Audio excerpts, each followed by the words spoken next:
la France hexagonale et d'outre-mer. On va se promener un peu parce qu'on va partir en Alsace, si vous voulez bien, Monsieur le Président. Je voudrais qu'on aille rejoindre Marie-Ève parce qu'elle nous attend. Marie-Ève qui est professeure d'anglais en Alsace, qui est d'ailleurs en cours. Je crois que vous êtes avec vos étudiants en master, c'est ça, Marie-Ève?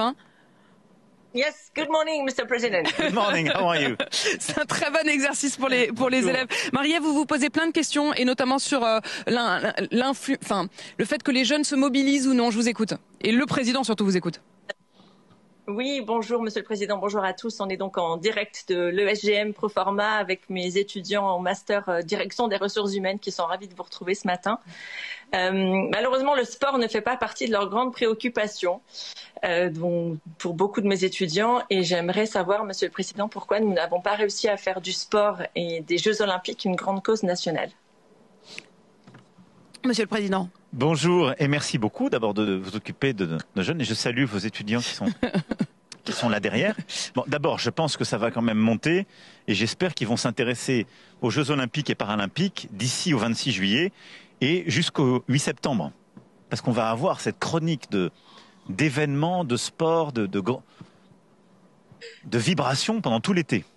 Et ça, je crois aussi que c'est l'événement lui-même qui va permettre de s'intéresser à tout ça. Ensuite, moi, je pense que, c'est un de nos objectifs depuis 2017, c'est qu'on devienne enfin complètement une grande nation sportive. On est une nation qui a porté et qui porte de très grands athlètes. Vous en êtes les exemples vivants, mais où le sport n'est pas au cœur forcément du projet de la nation. Et ça, c'est ce qu'on a voulu lancer dès 2017, en montant comme ça en charge, et en disant le sport, par les valeurs qui sont les siennes, ce qu'on disait un peu tout à l'heure, le respect, la tolérance, les règles, a des vertus éducatives. Le sport ensuite a des vertus sanitaires. C'est le meilleur système de prévention. Et on a une des épidémies cachées du monde contemporain dans lequel on vit, c'est l'obésité des jeunes. Et donc le sport, et surtout après Covid, c'est essentiel. Et le sport, c'est ce qui permet aussi la confiance en soi. Parce qu'à l'école, vous allez vous retrouver dans une situation que vous n'aimez pas forcément parfois, vous avez des moments où vous ne réussissez pas. Des jeunes qui ne réussissent pas forcément dans les matières académiques sont bons en sport et retrouvent la confiance. Tout ça fait que le sport doit être au cœur du projet de l'école. Et bien c'est ce qu'on a fait. On a mis la demi-heure de sport obligatoire au primaire. C'est une vraie demi-heure active? Alors, on me dit aujourd'hui, c'est toujours très difficile à dire, le primaire aujourd'hui, tous nos enfants, ils ont la demi-heure de sport. On me dit il y a plus de 90%. Alors après, ça dépend des classes. Il y a des classes, comme je dis parfois, on compte le moment où on monte les escaliers, etc. Il y a des profs plus ou moins motivés. Moi, j'ai confiance dans nos enseignants.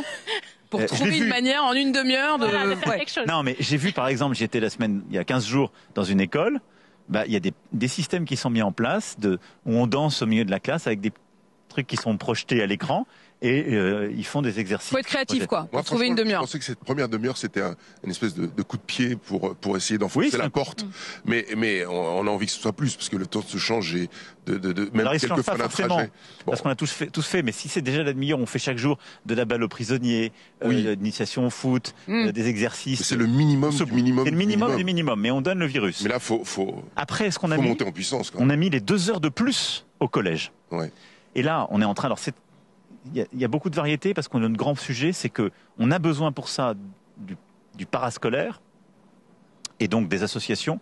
Et ce qu'on est en train de faire là, c'est d'aller au bout parce que souvent on a des problèmes de transport. Bien sûr. Bon. On va parler transport, on va parler des associations. Non, mais transport des élèves vers le club ou autre.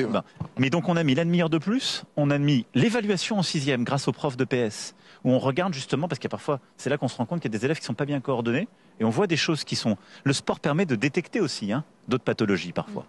Et puis les 2 heures de plus au collège. Mais surtout derrière ça, on embarque tout le mouvement associatif. Parce que beaucoup du sport est porté par énormément de bénévoles à qui je veux rendre hommage ce matin, beaucoup de clubs, beaucoup de familles. Vous savez, derrière chaque champion, il y a des familles qui ont fait énormément de sacrifices. Il y a des clubs avec énormément de bénévoles. On aura tout à l'heure un patron de club de basket. Du soir, du samedi, du dimanche, qui sont extraordinaires. Et bien tout ça, on les embarque et on refait aussi les infrastructures. Et ce qu'on a fait ces dernières années, c'est plus de 5500 infrastructures sportives nouvelles, et on va continuer, on en aura 10 000 en tout dans l'héritage. Et donc remettre le sport au cœur de la nation, je pense, pour répondre à votre question, madame, c'est un point clé, c'est de se dire, c'est pas simplement les jeux une fois par siècle, mais le sport, c'est un truc qui nous change la vie. Parce que ça nous enthousiasme, parce que ça nous fait vivre des émotions, des expériences, ça nous fait connaître d'autres, ça nous fait rendre bien dans notre corps, ça nous donne confiance en nous-mêmes. Voilà. Mais au-delà de ça, je pense que ce J-100 et ce pourquoi je suis là devant vous aujourd'hui, c'est aussi pour vous dire,